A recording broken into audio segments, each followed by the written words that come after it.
Kabar menggembirakan datang dari sektor ekonomi nasional. Badan Pusat Statistik, BPS, mengumumkan bahwa pertumbuhan ekonomi Indonesia pada kuartal 3 tahun 2025 menjadi yang tertinggi di antara negara-negara G20. Dalam laporan resmi yang dirilis pada Rabu, 5 November 2025, BPS mencatat pertumbuhan ekonomi nasional mencapai 5,04% secara tahunan, year on year, dan 1,43% secara kuartalan, quarter to quarter. Meskipun sedikit melambat dibandingkan dengan kuartal sebelumnya yang tumbuh 5,12%, capaian ini tetap menempatkan Indonesia di posisi teratas di antara negara-negara besar dunia. Deputi Bidang Neraca dan Analisis Statistik BPS, Mo. Edi Mahmud, menjelaskan bahwa pertumbuhan 5,04% tersebut menunjukkan daya tahan ekonomi Indonesia yang tetap kuat di tengah ketidakpastian global. Pada triwulan 3 2025, secara year on year, sebagian besar lapangan usaha tumbuh positif. Sektor industri pengolahan, pertanian, perdagangan, konstruksi, dan pertambangan menjadi kontributor terbesar dengan total share mencapai 65,02% dari produk domestik bruto, ujar Edi dalam keterangan resminya. Sektor industri pengolahan tercatat masih menjadi tulang punggung perekonomian Indonesia.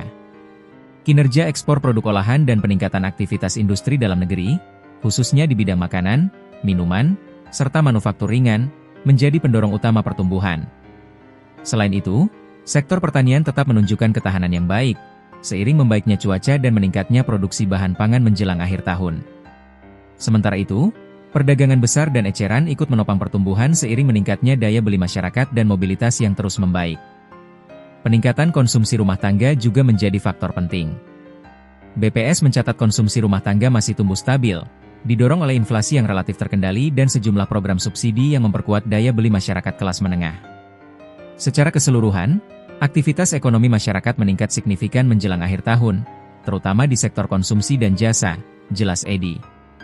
Jika dibandingkan dengan negara-negara G20 lainnya, Indonesia menempati posisi pertama dengan pertumbuhan PDB tertinggi, sedikit lebih tinggi dibandingkan Arab Saudi yang mencatat pertumbuhan 5,0%. Bahkan, Indonesia berhasil mengungguli Cina yang pertumbuhannya tercatat di angka 4,80% year on year pada periode yang sama. Rata-rata pertumbuhan ekonomi negara-negara G20 dalam 2 tahun terakhir hanya sekitar 3,32%, sedangkan Indonesia mampu tumbuh rata-rata 5,05%. Artinya, Indonesia unggul sekitar 1,75 poin persentase di atas rata-rata global.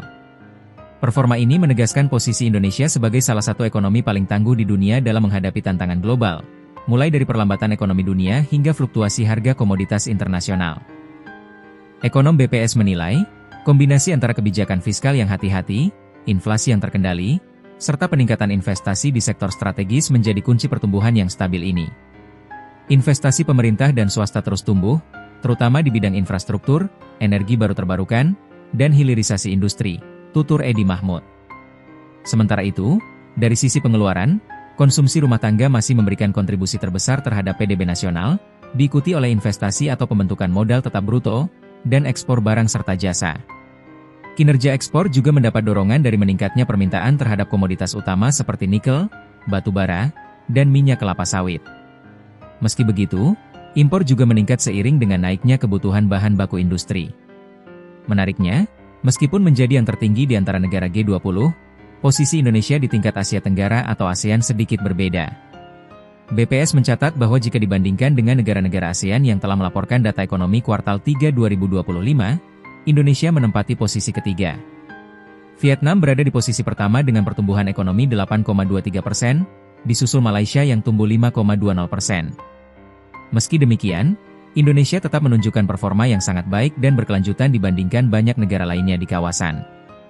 Pengamat ekonomi internasional menilai, keberhasilan Indonesia menjaga pertumbuhan stabil di atas 5% selama 2 tahun terakhir merupakan indikasi kuat dari ketahanan ekonomi domestik. Faktor kunci yang dinilai menopang pertumbuhan antara lain, stabilitas politik dan keamanan yang terjaga, kinerja ekspor yang kuat di tengah permintaan global menurun, program hilirisasi industri yang mulai menunjukkan hasil konkret, dan dorongan konsumsi masyarakat di sektor jasa, transportasi, dan pariwisata. Selain itu, pemulihan sektor pariwisata dan UMKM juga ikut memperkuat struktur ekonomi domestik. Kedua sektor ini menciptakan banyak lapangan kerja baru, sekaligus memperkuat daya beli masyarakat di berbagai daerah.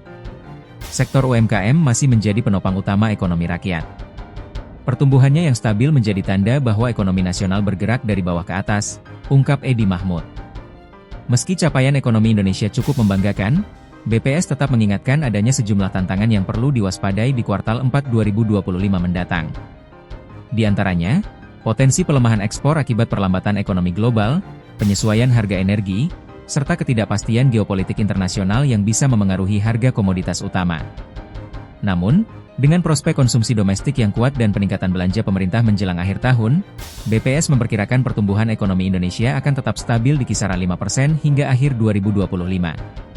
Sementara itu, Bank Indonesia dan Kementerian Keuangan juga memproyeksikan pertumbuhan ekonomi nasional tahun 2025 berada di kisaran 5,0 hingga 5,2%. Kebijakan moneter yang konsisten, ditambah program hilirisasi dan investasi industri, diharapkan mampu menjaga momentum positif ini. Dengan pertumbuhan ekonomi yang tertinggi di antara negara-negara G20, Indonesia menegaskan posisinya sebagai salah satu kekuatan ekonomi baru dunia. Stabilitas ekonomi ini diharapkan tidak hanya memperkuat daya saing global, tetapi juga menghadirkan kesejahteraan yang lebih merata bagi seluruh rakyat Indonesia. Pertumbuhan 5% bukan hanya angka, tapi bukti bahwa ekonomi kita terus bergerak dan rakyat semakin kuat, ujar Edi Mahmud menutup rilisnya. Demikian laporan ekonomi terbaru dari Badan Pusat Statistik. Terima kasih telah menyaksikan. Jangan lupa like, subscribe, dan nyalakan lonceng notifikasi untuk berita ekonomi terbaru lainnya.